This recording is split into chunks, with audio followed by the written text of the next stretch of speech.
Now, welcome class. This is question 5 of CHRP, Certified Human Resource Professionals paper. So question 5. The paper is CHRP 03, Accounting and Finance, question 5. So the following information was extracted from the books of Zabaleta Traders and Zioneta Traders for the year ending 31st December 2021. So you have Zabaleta on one side, Zioneta on the other side.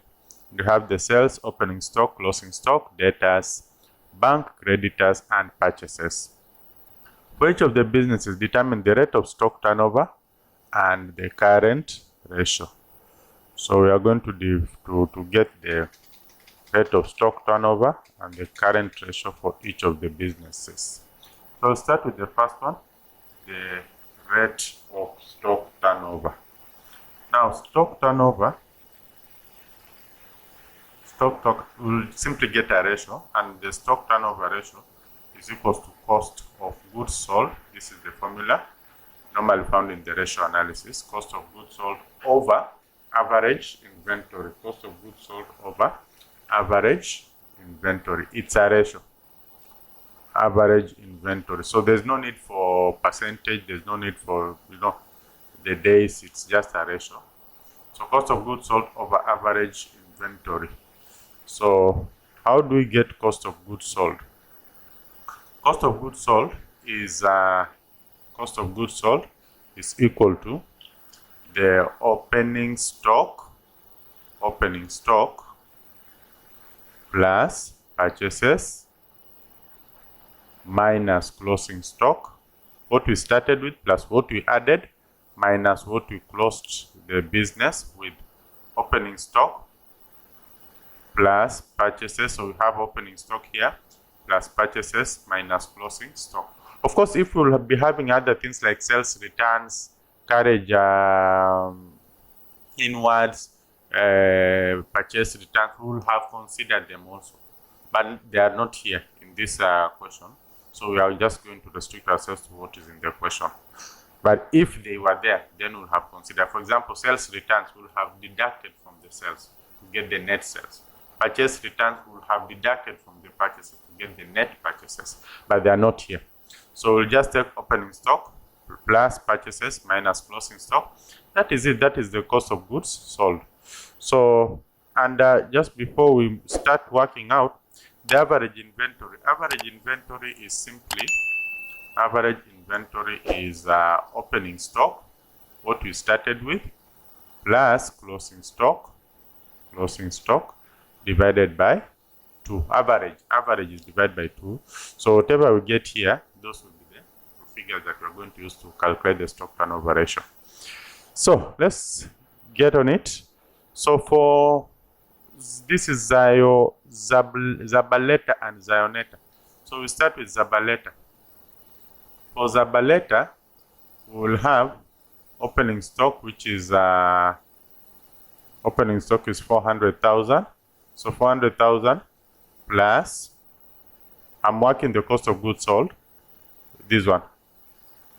So 400,000 plus purchases, which is 750,000 plus, minus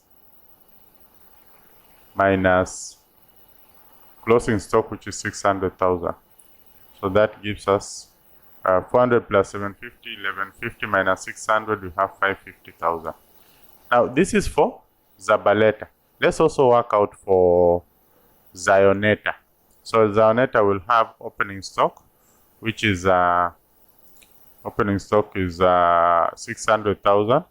So we'll have 600,000 on this side, 600,000 plus purchases, which is 1 million, minus closing stock 400,000. That gives us 1.2 million. You can just work it out. 1.2 million. That is 600 plus 1 million, 1.6 minus 400, 1.2 million. So we already have the cost of goods for both their businesses. Let's get the average stock for both businesses. Average stock is simply opening stock plus closing stock divided by 2. So this one will be, for the first business, will be 400,000 plus 600,000.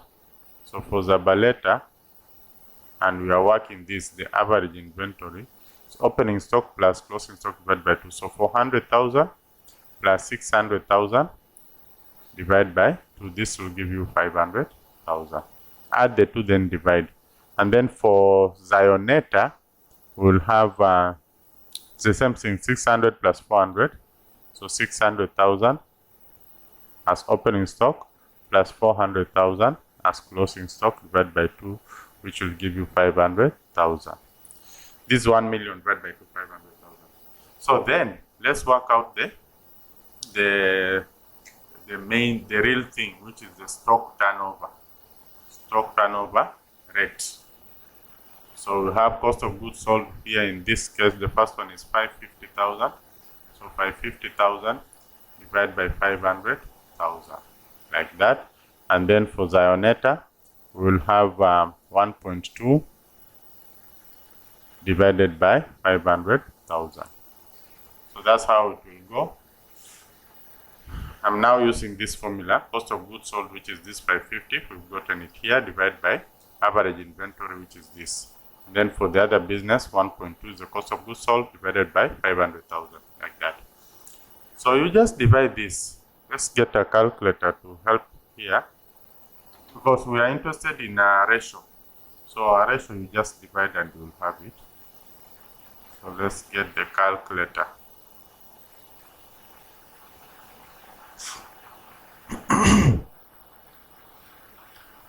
So this is 550 divided by 500. That gives us 1.1. So 1.1. And then the other side, we will have 1.2. 1.2 divided by 500. Sorry. Divided by 500. This will give us 2.4. 2.4. So the rate is, we talk of 1.1 times. Here we talk of 2.4 times, or the ratio becomes 2.4 to 1, or 1.1 to 1. You can interpret it now. 2.4 to 1, 1.1 to 1. These are the answers. So we can talk of 1.1 times or 1.1 to 1 as a ratio, or talk of 2.4 times or 2.4 to 1 as a ratio. It depends with how you want to express it. But the question was the rate of stock turnover. So the rate of stock turnover is 1.1 to 1. Okay, so let's look at the second one. The second one is current ratio. Second part of the question is current ratio. So let's look at the second part of the question. Current ratio. Current ratio is equals to, this is current assets over the current liabilities. Current assets over current liabilities. So you simply get the current assets, go back the question, get all the current assets, and then get the current liabilities. So current assets, we have debtors is a current asset, closing stock is a current asset, bank is a current asset, creditors is a current liability. So those are the current assets and liabilities that we have. For the sales, opening stock and purchase, those one we will not use. So we go straight to, so we'll have closing stock plus debtors plus bank. This will form our current assets. So add these three, you'll have the current assets. Then this will be our current liability. Current liability is only this one. But the current assets, you have this. So can we just add them from here so that we save on time? This is 1.3, 1.6. So our current assets, 1.6. The other side, we have 1.2, 1.7. So this is our current assets, 1.7. Then current liabilities, of course, we'll have 200 and 400,000. Just that. And we are done. So we come here, we say current assets for the first business, Zabaleta, is 1.6, 1.6 divided by 1.6 divided by 200,000. And this gives us 8 to 1. It's normally a ratio. So we have current assets are 8 times the current liabilities. 8 times the current liability. That is the interpretation. And then for Zabaleta, we'll have current assets. I think we have the figures here. Current assets we've already added. This is 1.7. Current liabilities is 400,000. So we'll have 1.7 divided by 400,000, and we'll get the answer in a ratio form. So this will give us 1.7 divided by 800 divided by, what was it, 400 divided by 400. That gives us 4.25. So 4.25 to 1. That is the ratio. It's normally expressed as a ratio, but the interpretation given to it is that the current assets are 4.25 times more than the current liability. So it means it's doing well. And if you have to compare the two firms, this one and this one, then Zabaleta will be doing well in terms of current ratio, because its current ratio is 8 to 1. So it's doing well than this. But in terms of the stock turnover, Zioneta will be doing well because it's 2.4 to 1, while Zabaleta is just 1.1 to 1. So that's how you go about it. Let's look at question part 2 of this question. Delta Limited Manufacturing Company uses a certain material in the manufacture of its products. The following information relates to the material for the month of August. So the firm had 150 units of material which had been bought at 50 shillings per unit. Then we bought 330 units at 55, issued 160, issued 50 units, and then bought for 20 units at 60 shillings. Prepare a stores ledger account using the LIFO method. Yeah, stores ledger account used by use of LIFO method. So we'll simply come here and say Delta Limited stores ledger account. Then we say LIFO method.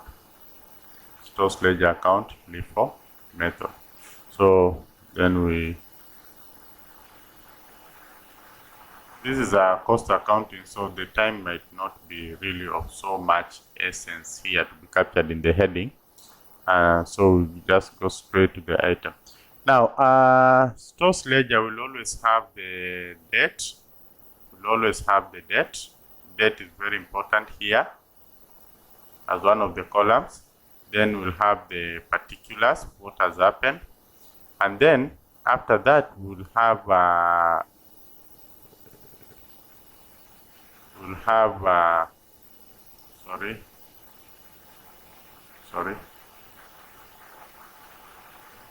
forgive my lines. So we'll have the receipts side, whatever it is that we receive, because this is a store. You have to receive goods, and then you have to do what? To issue them also. So we'll have the receipt side, then we'll have the issue. This is issue, what you are issuing. We receive goods and then we issue. And then the balances at the end of the day or at the end of any transaction. So under every receipt, we'll have the quantity and then the price per unit, and then we'll have the amount. So it's the same thing also here. We'll have the quantity, price per unit, and then the amount. Quantity, price per unit, and then the amount.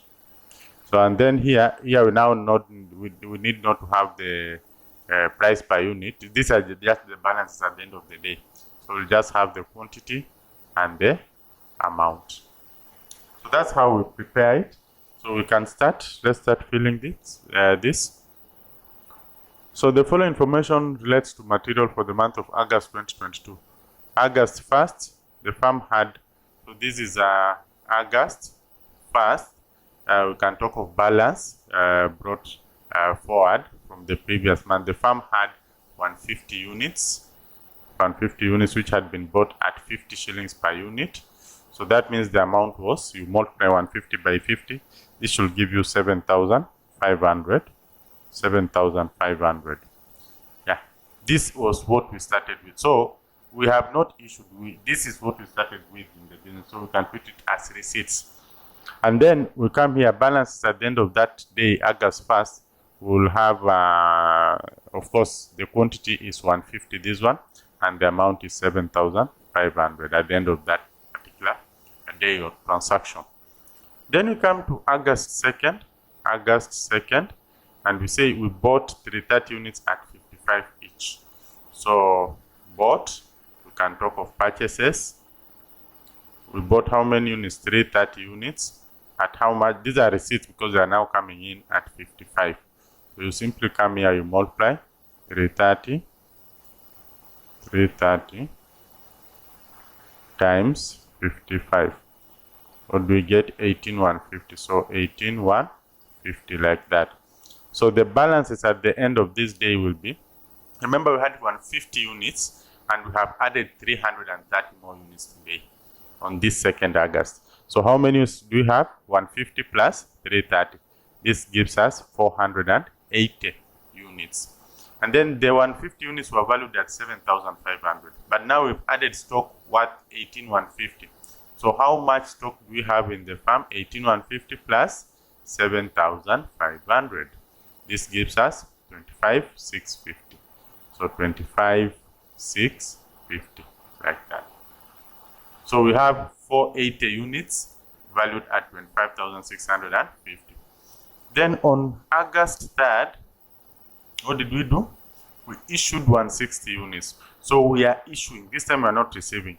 Since we are issuing, we simply come here and we say you can just talk of an issue. Issue 160 units. So the quantity we are issuing is 160. Look at how I've done it. It's not a receipt, it's an issue. So 160 units. Now the price per unit. How much are we going to issue the 160 units at? Now that's where now LIFO comes in. That's where LIFO comes in. That the last batch to come in is the one that will go out. So it means the 160 will come from the 330 because this was the last batch that came in. If it was FIFO, we'll be talking about the first in, first out. The first batch to come in is the first batch that will go out. And then we'll use the price for that batch which was first to come in. But in this case, it's LIFO. Last in, first out. So whatever it is that came in last is the one that will actually issue stock from the batch that came in last.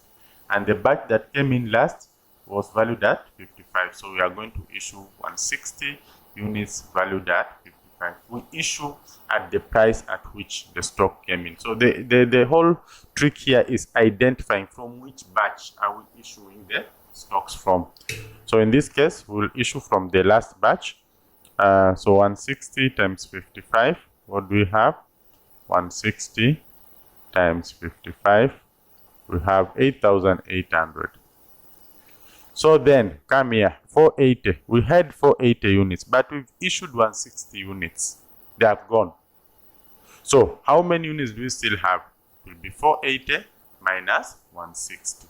This gives us 320 units. So, we still have 320 units. The 480 units were valued as at 25,650. But now we've issued goods worth 8,800. So, the remaining value of goods will be 25,650 minus 8,800. This gives us 16,850. So this is the remaining value of the goods. You can see how it's flowing. Very easy. Then issued 50 units. This is on August 4th. Issued again, how many units? 50 units. So we simply come here and say 50 units we are issuing. But from which stock are we going to issue the 50 units? It is definitely from this, because we received 330 in this batch, but we've only issued 160. So that means we still have quite a number. 330 minus 160 is 170. We still have 170 units from the last batch. So we can issue 50 units from that batch. So it means the 50 will come from still the last batch to come in. And so we simply work out 50 times 55. This gives us 2750. So the value is 2750. Then we had 320 units and we have issued 50. So that means you still have 270 units. And then the value was the value for 320 units was 16,850, but we issued goods worth 2750. So the value remains, it's 16,850 minus 2750. This will give you 14,100, if I'm not wrong. 16,850, yeah, so 14,100. So that becomes the value of the goods remaining as at that date. Then we come to August 5th. August 5th. Bought for 20 units at 60 shillings each. So we simply say again purchases for 20 units at 60 shillings each, because we are now receiving. So we come here and say 420 times 60. This gives us 25,200. So we received goods worth 25,200. So then we come here. How many goods do we have as at the end of this date? 270 plus 420, which gives us 690. Are you seeing now we are adding 270 plus 420 because we received the goods. So it is 690. Then initially the amount was, the goods were valued at 14,100, but now we received goods worth 25,200. So if you add this to this, you get 39,300. That is the value of the goods as at 5th August. Let's continue. Oh, we are done. But if we were to issue again, now we will issue from this stock because this is the last batch to come in. Are you seeing how it moves on? And if in case we complete this batch, we will come still, and because this one we still have some balances here pending. So we'll come and continue with this balance that is pending here. And once we are done, we can now come back to 150. So we have always to make sure that we issue from the last batch that comes in. And if we were to issue, we'll now issue at the price of 60 because that is the price at which the last batch came in. So we are done. There's nothing else we can do other than what we have already done. So this is it. So if we're talking about closing stock, this will have been our closing stock at the end of that month if it comes to an end at this particular period. So thank you. That's how we do that question. Let's move to the next question. I think we still have another bit of question here.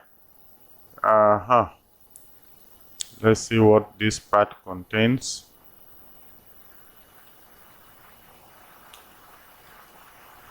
Sorry. I want to move this part down.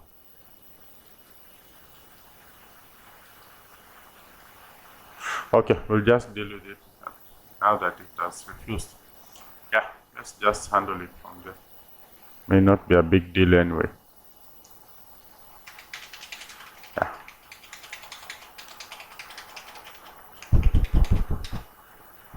Okay. So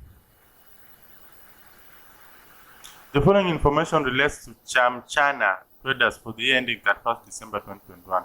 So equipment 850,000, motor vehicle 1.2, furniture 500, gross profit 950. Salaries that figure, lighting, insurance, commission income, discount allowed and discount received.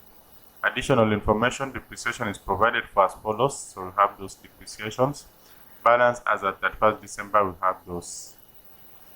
Prepare an income statement for the year ended 31st December 2021. An income statement for the year ended 31st December 2021. The income statement, we always start with the trading account. The income statement has the trading account, profit and loss account, and the appropriation account. In this question, I seem not to see the trading account. We don't have sales, we don't have opening stock, we don't have closing stock, we don't have purchases, but the whole information has been summarized here. So we will not really go into the trading account because we've been given the summary. The end result of the trading account is gross profit, which we've already been given. So we'll still come here and say the business was Chamchana Traders, the year 31st December 2021. So we'll simply say Chamchana Traders. Chamchana, not cha usiku. Chamchana Traders. And this is our income statement.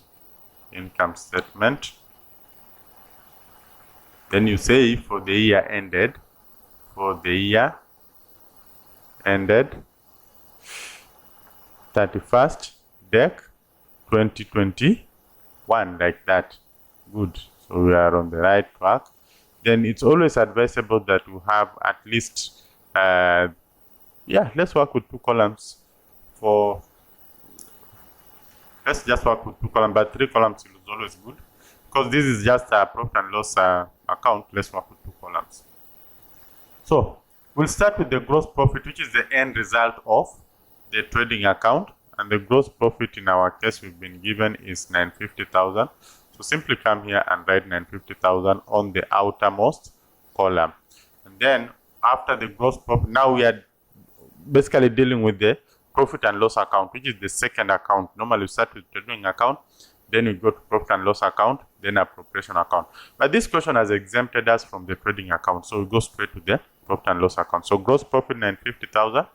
Then profit and loss account, we need to capture all the incomes first, incomes and gains. And I can see, of course, this one is an income, this one is a gain. So let's capture them.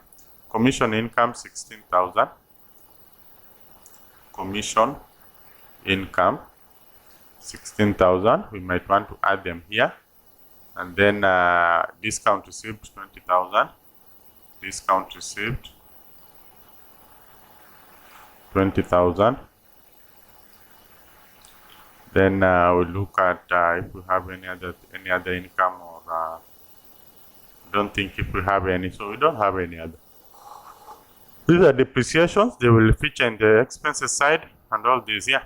So that is it. So we simply bring this total here, add the total incomes and gains, that's 6,000. You don't have to get the total now. Let's go straight to expenses and losses. You might want to indicate expenses and losses, but you might also choose to just leave and not indicate, just the way we've left out the incomes and gains. So you might want to indicate, or you might just choose to leave and you continue. But in this case, let's just indicate. So let's move on. Equipment is not an expense, it's an asset, so it will feature in the balance sheet. Motor vehicle feature in the balance sheet. Furniture, it will feature in the balance sheet if they are not expenses. Gross profit, we've already treated it. Salaries is an expense, so salaries 1444,000. So we come here, we say salaries 1444,000. Expenses are anything that will just, it's not the main reason why we are in business, but they will just pop up as we continue their business. They will pop up, and so when they pop up, there is need for us there will be need for us to keep on, defraying them. Okay. So then we have lighting 48,000. Now you can see the importance of the third lighting 48,000. The importance of the third column. Yeah, we can have the third. Let's just introduce it. We can have the third column. Now you can see the importance. It's always good to see the importance of it, because lighting has some workings. There's some lighting here, lighting paid in advance. So lighting is 48,000. Lighting is 48,000, but it has some working. That's why I'm bringing it on the innermost column. And then we say lighting is 48,000. Then lighting paid in advance. Lighting paid in advance, that is prepaid lighting. We paid in advance. That means that it is for the following year, 2022. But we paid this year. So we paid in advance for 2022. So is it an expense for this particular year? The answer is no. It is an expense for the following year because we just paid in advance. It's an expense for the following year. But we are preparing books for this year. We are preparing books for this year and we have paid it in advance. So we simply deduct it from this, because this cost here includes payments for the next year expenses. So let's remove the next year expenses so that we just remain with this year's expenses. That's what we are interested in. So you simply put in brackets to show that we are deducting.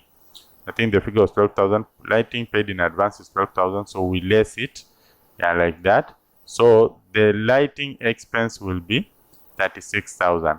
It is that total that we now bring it here. Then we move on. I think you've seen how I'm arranging my work. Very important. So we have done salaries, we've done lighting. Let's now go to insurance. Insurance is also an expense. So we'll come here, do insurance. Does it have workings? Insurance, yeah, there's something insurance due. So insurance, now that it has working, we are going to put it in the innermost column. Insurance is 56,000. So we come here, insurance 56,000, so that we can do the working. And then we have insurance due. How much was due? Insurance due is 6,000. So what they are telling us is that insurance, what you have paid is 56,000. What we have not paid is 6,000. So this means that this year we incurred 56,000 plus 6,000. 56 we have paid, 6 we have not paid. So total cost for this year is 62,000, which has been gotten by simply adding this. What we have paid and what we have not paid. Yet the year has come to an end, but the expenses are for this year. So we can also call this outstanding insurance or accrued insurance. So you add that. If it's prepaid, if it's not for this year, we less. If it's for this year and we have not paid, we add. I hope that is clear. Then let's move on. Discount allowed. Discount allowed. This is a loss to the business. We are supposed to receive this money, but we choose to leave it out to the client. So discount allowed 12,000. Discount allowed 12,000. Discount allowed, how much is it? 12,000. Since it doesn't have any workings, let me see. Insurance, we've already tackled. Lighting paid in advance, we've tackled. Salaries paid. Wow.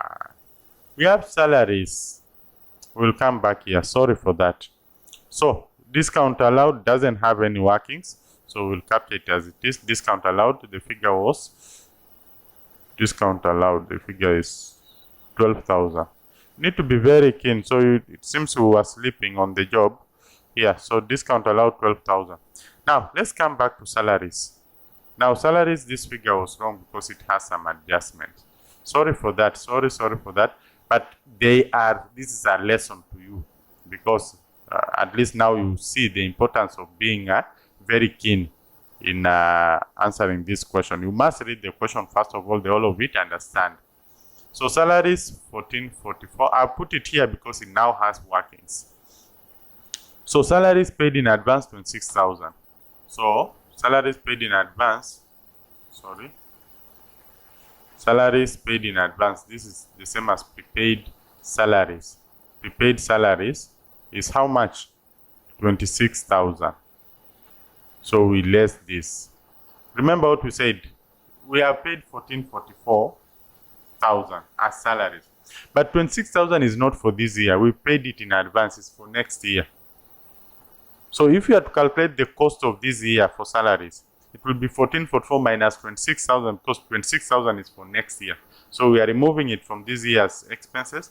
We will consider it in the next year expenses. So we simply take 1444 minus 26. This will give us 1418. So we'll have 1418 here. That's a lesson for us that you need to be very keen. You can now see we've now factored in the salaries paid in advance, which you had forgotten. So don't, please read the question and understand.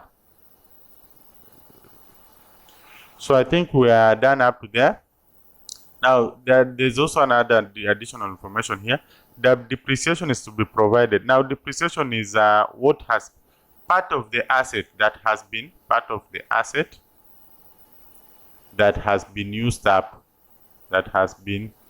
used up, in that year, in that respective year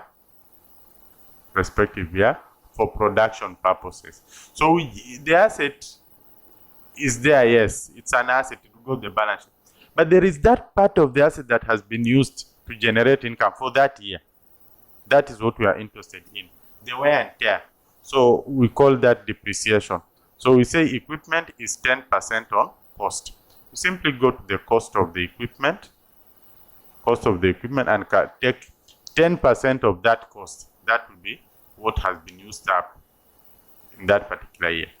And we consider that as part of the expenses because it has been used up. So 10% of 850,000 is 85,000. So you simply come here and say depreciation, and we can talk of equipment 85,000. You can group all of them together because there is workings here, 85,000. Then you come here, motor vehicle 25% on cost. So motor vehicle 25% of this, that is a quarter. Quarter should be 400,000, but let's work it out. 0.25 times 1.2. This gives us 300,000. A quarter is actually 300,000. So that is again another lesson that don't assume. Use the calculator. So motor vehicle, how much? 300,000. Good. We are on the right track. Then there was another depreciation here. Furniture 5% on cost. When they say 5% on cost, we just go back to the cost of that particular item and calculate 5%. So 5% over 500,000. That's how we go about it. This will give us 25,000, like that. So we simply come here and say furniture is 25,000. Then you might now want to add all of this because all of them are depreciation. So add all of them. This should give you 410,000. Now you need to confirm 85. So 300 plus 85 plus 25. That gives you 410. Good. So 410,000. Now, is there anything that we've left out that we've not used so far? Equipment, motor vehicle, furniture, gross profit. I think everything has been covered. Yeah, just check to confirm. Now, the question, they just want income statement. So we are not going to go prepare the financial statement of financial position. So this is it. So the next thing is to add all these expenses, add all of them, bring the total here. So we simply get our calculator. Yeah, let's get it, put it here. So let's start 1418 plus 36 plus 62 plus 12 plus 410. That gives us 1938. So 1938,000. And because they are expenses, we are going to deduct from this figure. These are expenses. Just to be sure, can you redo this 1418 plus 36 plus 62 plus 12 plus 410? That gives you 1938. So then get the total here. That will give us the net profit. Net profit. Net profit is gross profit plus incomes and gains minus expenses and losses. So we have gross profit, which is here, plus income and gains, which is here, minus expenses and losses. This business of ours looks like it has made losses. So let's get it. 950. This one plus 36. This one minus 1938. Looks that we have made very serious losses. This is 952,000. So you simply come here and write 952,000. There are always two possibilities: profits or losses, or even break even. So looks like our business has made a loss. So we'll have to change this. It is no longer net profit, but net loss. 952,000. Because the question is not interested in the balance sheet or the statement of financial position, we'll leave it at that. Thank you. That is the end of this question. Let's meet in the next question.